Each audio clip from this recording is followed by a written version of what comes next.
Western academy रे समस्त को स्वागत।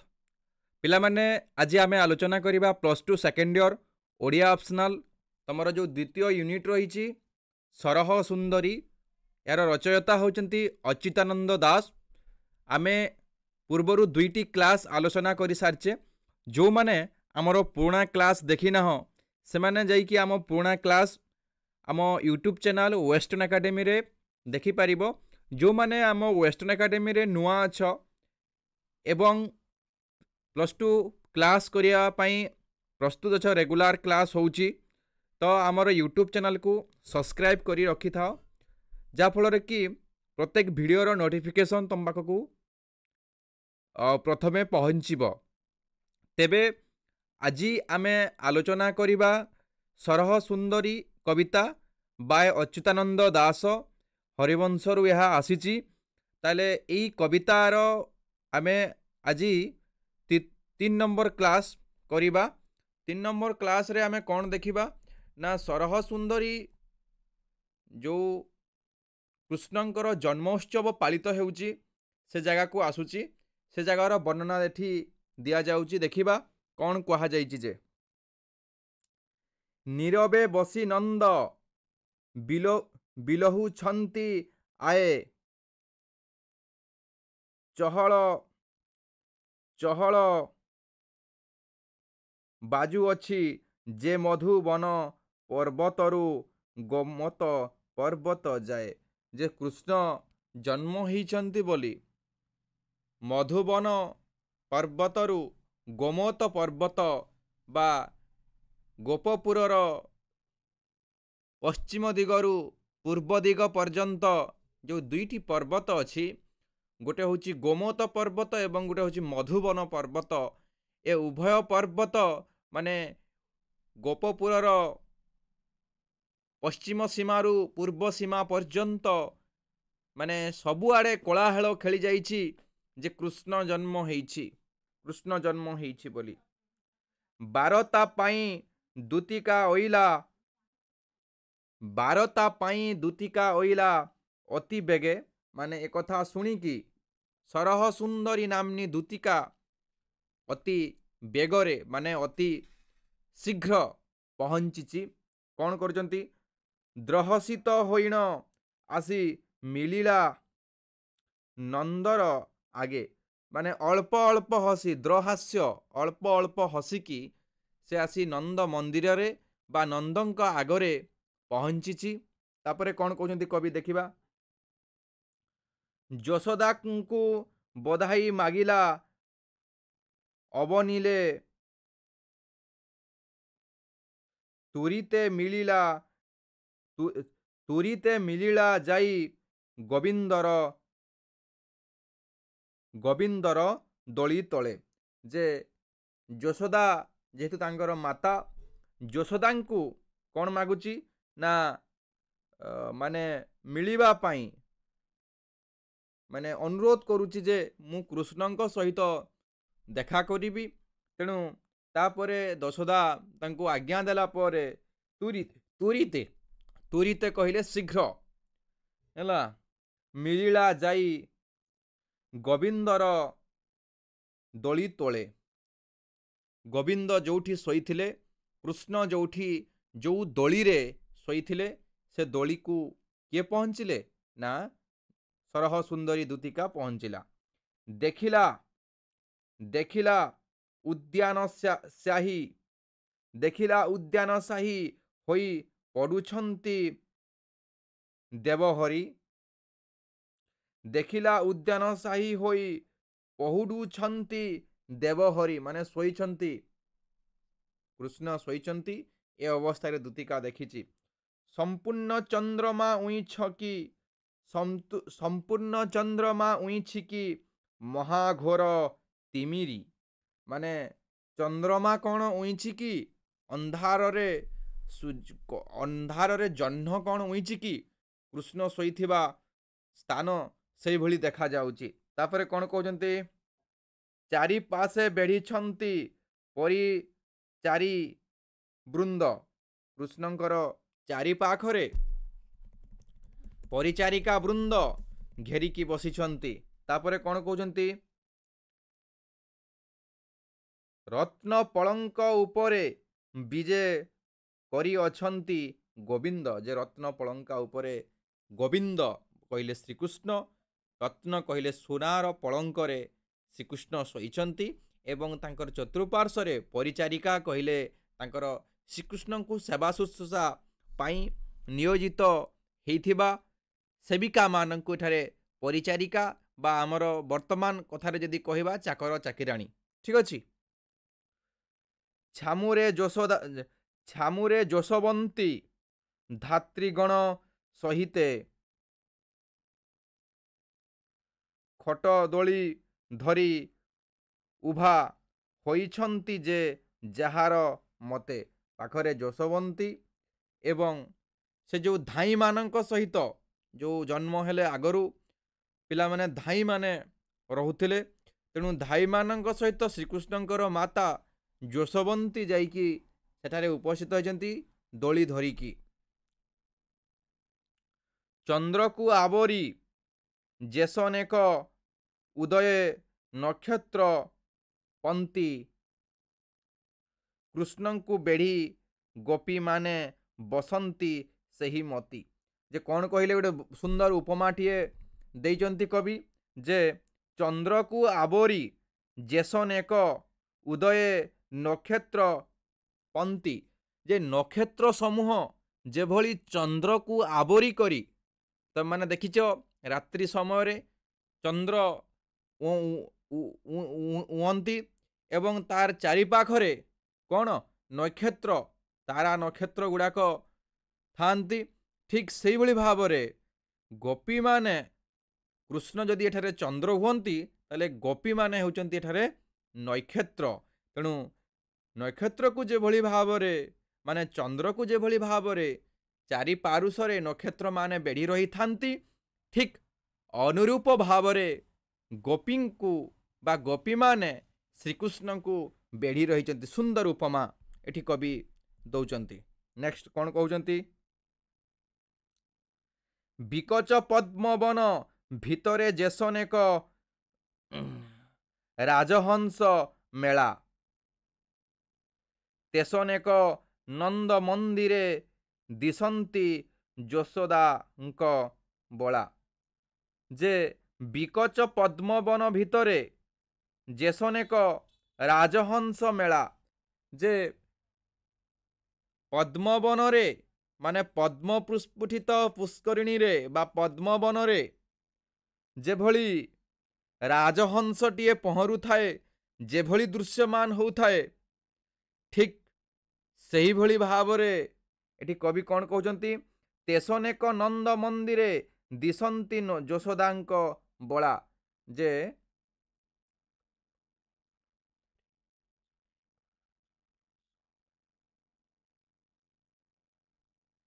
ଏଠି ରାଜହଂସ କାହାକୁ କୁହାଯାଇଛି ନା ସେ ଯେଉଁ ଗୋପୀମାନଙ୍କୁ କୁହାଯାଇଛି ଏବଂ ତା ଭିତରେ ଶ୍ରୀକୃଷ୍ଣ ମୁଖୀ ଚନ୍ଦ୍ରମୁଖ ଅଛନ୍ତି ବା ପଦ୍ମ ସ୍ୱରୂପ ପଦ୍ମନାଭ ଅଛନ୍ତି।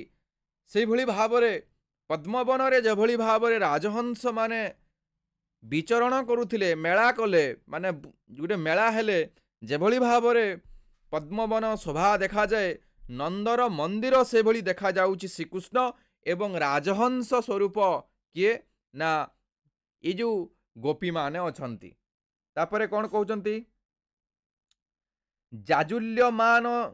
ଜାଜୁଲ୍ୟମାନ ତେଜ ଦିଶଇ ଅତି ସଞ୍ଜ, ନାହିଁ ପଟାନ୍ତର ସେ ସ୍ୱର୍ଗ ପାତାଳ ମଞ୍ଚ।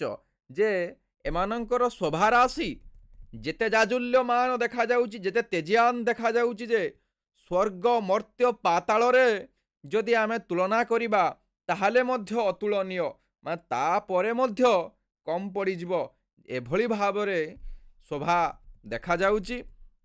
ତା ପରବର୍ତ୍ତୀ ଆମେ 30 ନମ୍ବର ପେଜ ଆଲୋଚନା କରିବା। ସେଥିରେ କ'ଣ କହୁଛନ୍ତି? ଯୋଗୀଜନ ମାନେ ଜେବଣ ପଦ୍ମ ପାଦକୁ କରନ୍ତି ଲୟ, ସେ ସ୍ୱାମୀ ଦେହ ବହି ଯେ ହୋଇଛନ୍ତି ଉଦୟ।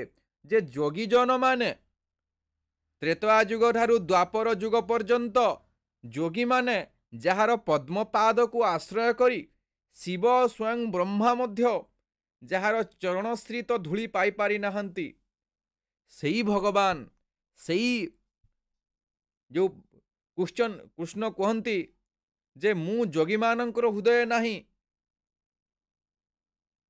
ନା ମୁଁ ଅଛି ଭୋଗୀମାନଙ୍କ ହୃଦୟରେ, ମାନେ ମୋର ଭକ୍ତମାନଙ୍କର ହୃଦୟରେ ମୁଁ ଅଛି ବୋଲି ଯେମିତି କୃଷ୍ଣ ଗୋଟେ ଶ୍ଲୋକ ଅଛି ପିଲାମାନେ, ଠିକ୍ ସେଇଭଳି ଭାବରେ ଏଠି କ'ଣ କୁହାଯାଉଛି ନା ଯୋଗୀମାନେ ଯେଉଁ ପଦ୍ମପାଦକୁ ଯୁଗ ଯୁଗ କଳ୍ପ କଳ୍ପ ଧରି ତପସ୍ୟା କରି ପାଆନ୍ତି ନାହିଁ, ସେହି ସ୍ୱାମୀ, ସେହି ଯୋଗୀମାନଙ୍କର ଆରାଧ୍ୟ ଦେବତା ଏଠି କ'ଣ ହେଇଛନ୍ତି ନା ଦେହ ବୋହିକି ସ୍ୱଦେହରେ ଏ ଗୋପପୁରରେ ନନ୍ଦ ମନ୍ଦିରରେ ଉଦୟ ହେଇଛନ୍ତି। ଦେବାଧିଦେବଙ୍କର ଅଟନ୍ତି ମୁଖ୍ୟ ପାନ, ଦେବାଦିଦେବଙ୍କର ଅଟନ୍ତି ମୁଖାପାନ, ତହିଁକି ପଟାନ୍ତର ଦେବା କିସ ଥାନ। ଯେ ଦେବାଦିଦେବମାନେ ଯେଉଁ ସ୍ଥାନରେ ପୂଜା କରନ୍ତି, ଯେଉଁ ଦେବତାଙ୍କୁ ପାଇବା ପାଇଁ ଚେଷ୍ଟା କରନ୍ତି, ସେଇ ଭଗବାନ ଯେତେବେଳେ ଗୋପୀପୁରରେ ଜନ୍ମ ହୋଇଛନ୍ତି, ସେ ସ୍ଥାନର ମୂଲ୍ୟ, ସେ ସ୍ଥାନର ଗୁରୁତ୍ୱ ବଢ଼ିଯାଇଛି। ତାପରେ ଦେଖିବା ନେକ୍ସଟ ପଦରେ, ଅଶେଷ କୋଟି କନ୍ଦର୍ପ ଯାହାର ରୂପକୁ ନୁହଁଇ ସରି, ନିରଞ୍ଜନ ନିରାକାର ନିର୍ଗୁଣ ଦେହଧାରୀ। ଯେ ଅଶେଷ କୋଟି କନ୍ଦର୍ପ, କୋଟି କନ୍ଦର୍ପ, କୋଟି ସୌନ୍ଦର୍ଯ୍ୟ ପୁରୁଷମାନଙ୍କ ଠାରୁ, ରୂପ ଠାରୁ, କନ୍ଦର୍ପ କହିଲେ ବିଶେଷ ଜାତିଏ, ମାନେ ଯେଉଁମାନେ ଅତି ସୁନ୍ଦର ଦେଖାଯାଆନ୍ତି ପିଲାମାନେ, କନ୍ଦର୍ପ ଜାତି। ତାହେଲେ କନ୍ଦର୍ପମାନଙ୍କ ଠାରୁ ବା କନ୍ଦର୍ପର ରୂପ ଲାବଣ୍ୟ ଠାରୁ ଅତି ସୁନ୍ଦର, ଅତି ଲାବଣ୍ୟ ହେଉଛନ୍ତି ଶ୍ରୀକୃଷ୍ଣ। ତେଣୁକରି ସେମାନେ ସରି ହେଇପାରିବେ ନାହିଁ। ତାପରେ କ'ଣ କହୁଛନ୍ତି, ନିରଞ୍ଜନ ନିରାକାର ନିର୍ଗୁଣ ଦେହଧାରୀ। ଯେ ଯିଏ ନିର୍ଗୁଣ, ଯାହାର ଗୁଣ ନାହିଁ, ଯିଏ ନିରାକାର, ଯାହାର ଆକାର ନାହିଁ, ସେ ଆଜି ଦେହ ଧାରଣ କରି କୃଷ୍ଣ ଅବତାରରେ କୋଉଠି ପହଞ୍ଚିଛନ୍ତି ନା ନନ୍ଦର ମନ୍ଦିରରେ ପହଞ୍ଚିଛନ୍ତି, କବି ବର୍ଣ୍ଣନା କରୁଛନ୍ତି। ତାପରେ ଆମେ ଦେଖିବା କ'ଣ କହୁଛନ୍ତି, ଧନ୍ୟ ସେ ଗୋପନଗ୍ର ନରନାରୀଙ୍କର ଜୀବନ, ଧନ୍ୟ ସେ ଗୋପନଗ୍ର ନରନାରୀଙ୍କ ଜୀବନ, ସଦା ଭାବେ ଭେଟ ପାଇଲେ ପ୍ରଭୁ ଭଗବାନ। ସେ କହୁଛନ୍ତି କ'ଣ, ଧନ୍ୟ ସେ ଗୋପନଗ୍ରର, ଗୋପପୁରର ନରନାରୀଗଣ, ଯେ ସେମାନେ କ'ଣ ନା ସଦଭାବେ, ମାନେ ସଦ୍ଭାବ ହେତୁ ସେମାନେ ଭେଟ ପାଇଲେ ପ୍ରଭୁ ଭଗବାନ। ତାଙ୍କର ପୁଣ୍ୟଫଳ ହେତୁ ସେମାନେ ଶ୍ରୀକୃଷ୍ଣଙ୍କର ଦେହଧାରୀ ରୂପ ବା ଭଗବାନଙ୍କର ଅଲେଖ ନିରାକାର ନିରଞ୍ଜନଙ୍କର ଦେହଧାରୀ ରୂପ ସେମାନେ ଗୋପପୁରରେ ଦ୍ୱାପର ଯୁଗରେ ପାଉଛନ୍ତି। ତାପରେ କ'ଣ କହିବା କହୁଛନ୍ତି କବି, ଦେଖିବା, ସବୁଙ୍କରି ଦୃଷ୍ଟି ଏକାଗ୍ରେ ଶ୍ରୀମୁଖକୁ ଦେଇଛନ୍ତି, କାହାରି ଚିତ୍ତ ଆନରେ କେବେ ହେନ ଯାଆନ୍ତି। ଯେ ସବୁ ଗୋପପୁରର ନର ନାରୀ, ସବୁ ଗୋପକରର ଆବାଳ ବୁଦ୍ଧ ବନିତା କ'ଣ କରୁଛନ୍ତି ନା ସେଇ ଅନିନ୍ଦ୍ୟ ପୁରୁଷ, ସେଇ ଭଗବାନକୁ ଚାହୁଁଛନ୍ତି। କାହାରି ମାନେ କାହାରି ଚିତ୍ତ, ମାନେ କାହାରି ମନ, ଚିତ୍ତ କହିଲେ ମନ, ଆନରେ କେବେ ହେ ନ ଯାଆନ୍ତି। ଯେ ଅନ୍ୟ ଜିନିଷ ଦେଖିବା ପାଇଁ ବା ଅନ୍ୟ ଜିନିଷ ସେମାନେ ମନ ବଳାଉ ନାହାନ୍ତି, କେବଳ କୃଷ୍ଣ ପଦ ପାଦ ତଳେ ମନ ଦେଇଛନ୍ତି ବା ଚିତ୍ତ ଦେଇଛନ୍ତି। ତାପରେ କ'ଣ କହୁଛନ୍ତି ଦେଖିବା, ଛଦ୍ରମେ ବାଳୁତ ରୂପ ଯେ ଧରିଛନ୍ତି ଦେବ ସ୍ୱାମୀ, ଦୋଳିରେ ବିଜୟ କରିଛନ୍ତି ଅନ୍ତର୍ଯାମୀ। ଶ୍ରୀକୃଷ୍ଣ ତ ବା ଭଗବାନ ତ ଖୁବ୍ ବିରାଟ, ଯାହାର ଆକାର ନାହିଁ କି ନିରାକାର ନାହିଁ, ଯାହାର ଗୁଣ ନାହିଁ କି ନିର୍ଗୁଣ ନାହିଁ, କିନ୍ତୁ ସେଠାରେ ଛଦ୍ମ ଭାବରେ ନିଜର ବାଳୁତ ରୂପ ଧରିଛନ୍ତି ଏବଂ ସେ ଦୋଳିରେ ଶୟନ କରିଥିବା କଥା ଏଠି କୁହାଯାଉଛି। ଅନ୍ୟପକ୍ଷରେ ଆମେ ଦେଖିବା ଏସନେକ ଅବସାରେ ଅବକାଶେ ସେ ଯାଇ ଦର୍ଶନ କଲା ଦୂତି। ଏଭଳି ସମୟରେ ସରହ ସୁନ୍ଦରୀ ନାମ୍ନୀ ଦୂତି ଯାକି ସେଠି ଦର୍ଶନ କରୁଛି। ତାପରେ କ'ଣ କହୁଛନ୍ତି, ଖଣ୍ଡେ ଦୂରୁ ଜାଣିଲେ ପ୍ରଭୁ ଶ୍ରୀପତି, ଯେ ଯେତେବେଳେ ଦୂତି ଆସୁଛି ତାର ଖଣ୍ଡେ ଦୂରରୁ, ଅନତି ଦୂରରୁ ସେ ଶ୍ରୀପତି କହିଲେ ଏଠାରେ କୃଷ୍ଣ ଜାଣୁଛନ୍ତି। କ'ଣ ଜାଣୁଛନ୍ତି ଦେଖିବା। କରପତ୍ର ଯୋଡ଼ି ଦୂତିକା ଛାମୁରେ ଉଭା ଯାଇ ଶ୍ରୀକୃଷ୍ଣ ତୋଷ ହୋଇଲେ ସହଚରୀ ମୁଖ ଚାହିଁ। ଏଠି କ'ଣ କହୁଛି ନା କରପତ୍ର ଯୋଡ଼ିକି, ହାତ ଦିଟାକୁ ଯୋଡ଼ିକି ଦୂତିକା ମାନେ ଶ୍ରୀକୃଷ୍ଣଙ୍କ ପାଦ ପଦ୍ମ ତଳେ ନମସ୍କାର ହେଉଛି ଏବଂ ଶ୍ରୀକୃଷ୍ଣ ତୋଷ ହୋଇକି, ଖୁସି ହୋଇକି କ'ଣ ନା ସହଚରୀର ମୁଖ ଚାହିଁକି ଖୁସି ହେଉଛନ୍ତି। ହେଲା, ତାଙ୍କର ଯିଏକି ରାଧା ଏବଂ କୃଷ୍ଣଙ୍କ ମିଳନରେ ଯିଏ ସାହାଯ୍ୟ ହେବ, ସହଚରୀ ବନ୍ଧୁ ସଖାର ମୁଖ ଚାହିଁକି ଖୁସି ହେଉଛନ୍ତି। ତାପରେ କ'ଣ, ଉଭୟେ ଚାରି ଚକ୍ଷୁରେ ଯେ ହୋଇଲେ ଭେଟା ଭେଟି, ଶଶଧର ଉଦୟ କି ହୋଇଲେ ଆକାଶେ ଘୋଟି। ଯେ ଶଶଧର କହିଲେ ଏଠାରେ କ'ଣ ନା ଜହ୍ନ କି ସତରେ ଆକାଶରେ ଉଦୟ ହେଲେ, ସେଇଭଳି ଭାବରେ ଉଭୟଙ୍କୁ ପରସ୍ପରକୁ ଚିହ୍ନା ପରିଚୟ ହେଉଛନ୍ତି ବା ଉଭୟଙ୍କୁ ମାନେ ଚିହ୍ନା ପରିଚୟ, ମାନେ ଚାରି ଚକ୍ଷୁରେ କହିଲେ ଚିହ୍ନା ପରିଚୟ ହେଉଛନ୍ତି। ଏବଂ ସେ ସମୟରେ ଯେମିତି ଦୃଶ୍ୟମାନ ହେଉଛି ଯେ ସତରେ କ'ଣ ଆକାଶରେ, ନୀଳ ଆକାଶରେ ଚନ୍ଦ୍ରମା ବା ଶଶଧର ଉଠିଲେ ବା ଉଦୟ ହେଲେ। ତାପରେ କ'ଣ କହୁଛନ୍ତି ଦେଖିବା।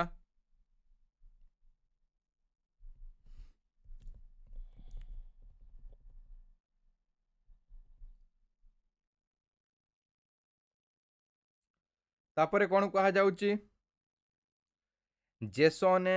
ଯେସନେ ବିକାଶଇ କୁମୁଦ ପନ୍ତି ପନ୍ତି, ଯେପରି କୁମୁଦ ମାନେ କଇଁ ଗୁଡ଼ାକ ଗୁଚ୍ଛ ହେଇକି ପ୍ରସ୍ଫୁଟିତ ହେଇଛି।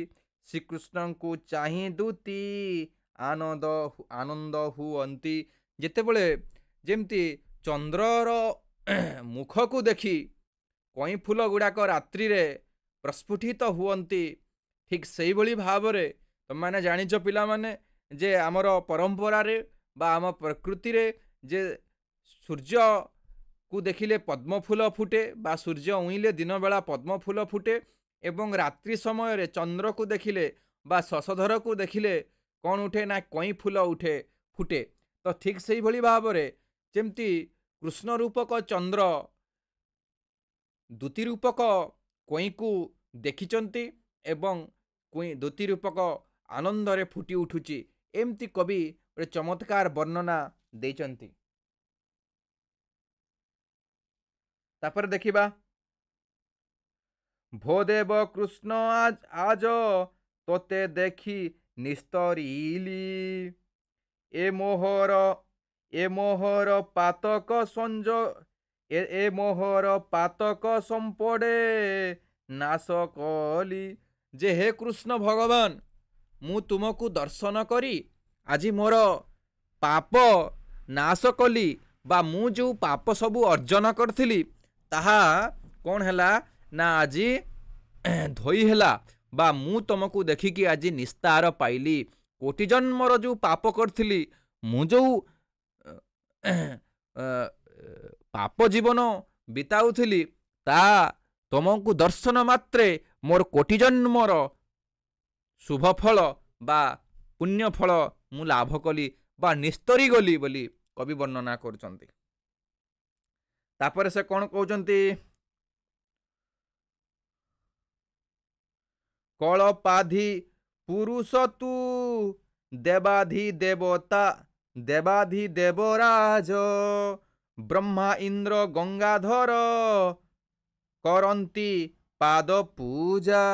ଯେ କଳପାଦି ପୁରୁଷ ତୁ ଦେବାଧି ଦେବ ରାଜା।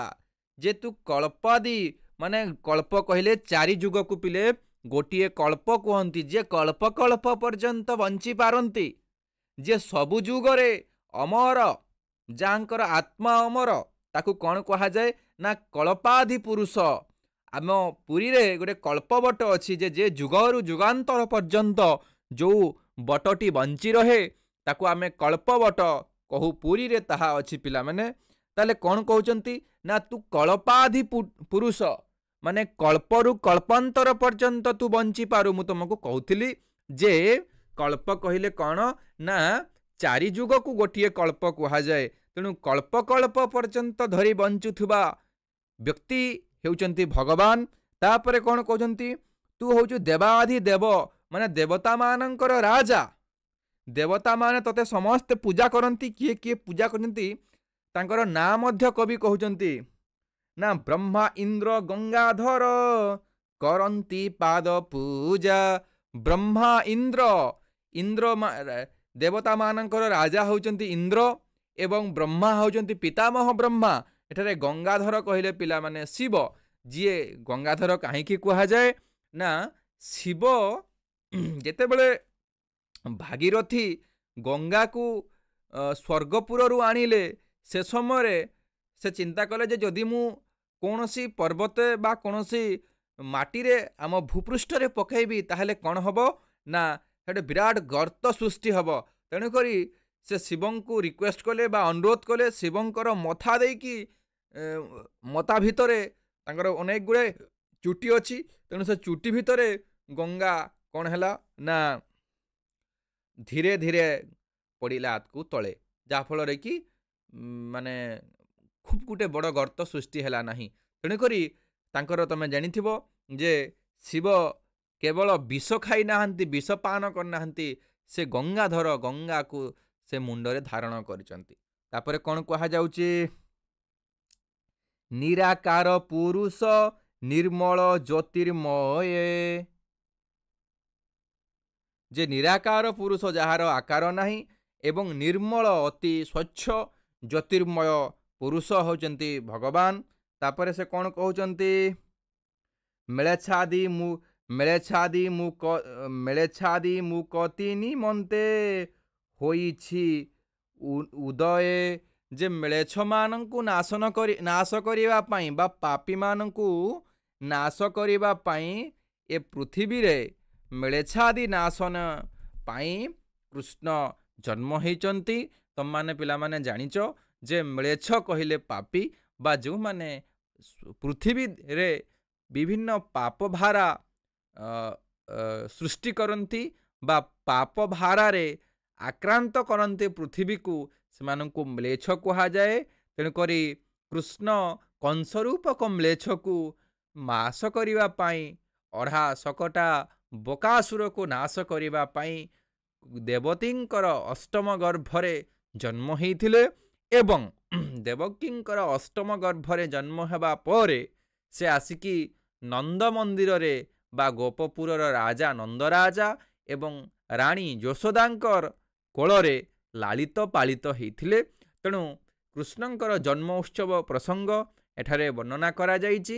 ଅପରପକ୍ଷରେ ଦୋତି ବା ଯାହାକୁ ଆମେ ସରହ ସୁନ୍ଦରୀ ବୋଲି କହୁଛେ, ସେ ଆସି କୃଷ୍ଣଙ୍କର ଜନ୍ମ ଉତ୍ସବରେ କୃଷ୍ଣଙ୍କର ଗୁଣକୀର୍ତ୍ତନ କରିବାର ସହିତ କୃଷ୍ଣଙ୍କର ରୂପଲାବଣ୍ୟକୁ ଏଠାରେ ବର୍ଣ୍ଣନା କରିବା ପାଇଁ ଚେଷ୍ଟା କରିଛନ୍ତି। ଆଲୋଚ୍ୟ ବିଷୟ ଏହିଭଳି ଭାବରେ ଆଲୋଚନା କରାଯାଇପାରେ। ଯେଉଁମାନେ ଆମର ଭିଡ଼ିଓକୁ ଦେଖୁଛନ୍ତି, ଆପଣମାନେ ଆମ ଭିଡ଼ିଓକୁ ଲାଇକ୍, ସେୟାର, କମେଣ୍ଟ କରନ୍ତୁ। ଯଦି କିଛି ପ୍ରଶ୍ନ ଥାଏ ଆମକୁ ମଧ୍ୟ ପ୍ରଶ୍ନ ପଚାରି ପାରିବେ। ମୁଁ ଗତ ଥର ଭଳି ପିଲାମାନଙ୍କୁ ଗୋଟେ କଥା ମୁଁ କହି ରଖିବାକୁ ଚାହେଁ ଯେ ଆମର ୱେଷ୍ଟର୍ଣ୍ଣ ଏକାଡେମୀ ଇନଷ୍ଟିଚ୍ୟୁଟ୍ ତରଫରୁ ଓଡ଼ିଶାର ପ୍ରତ୍ୟେକ ମହାବିଦ୍ୟାଳୟରୁ ଆମେ 10 ଜଣ ପିଲାଙ୍କୁ ଫ୍ରିରେ ऑनलाइन माध्यम रे कोचिंग प्रोवाइड करिवु। जदि आपण माने रजिस्ट्रेशन करने को चाहूँगी तेबे आम वेस्टर्न एकेडमी रो जो वीडियोर डिस्क्रिप्शन रे गोटे व्हाट्सएप ग्रुप अच्छी से व्हाट्सएप ग्रुप रे आपण माने जॉइन हुंतु। यह प्रत्येक वर्ष पई रहिबो। एटा 2025-26 रे जो माने बोर्ड परीक्षा देबे सेही पिला मानक पई एटा ए ऑफर टी रहिछि। एवं जो पिला माने ए 10 नंबर भितरे एंट्रांस गोटे हम से आसी न पारे से मानू नॉमिनल प्राइस रे माने वर्षक 3000 टंका नहीं कि आम वेस्टर्न एकेडमी गोटे क्वालिटी एजुकेशन प्रोवाइड करने पाई व्यवस्था करिछि। आपण माने आम ग्रुप रे जॉइन हुंतु एवं निजर +2 प्रिपरेशन को आउ टिके बेटर को करंतु बा बेटर स्तर को नियंतु। आज पई एतिकी रहिली। धन्यवाद।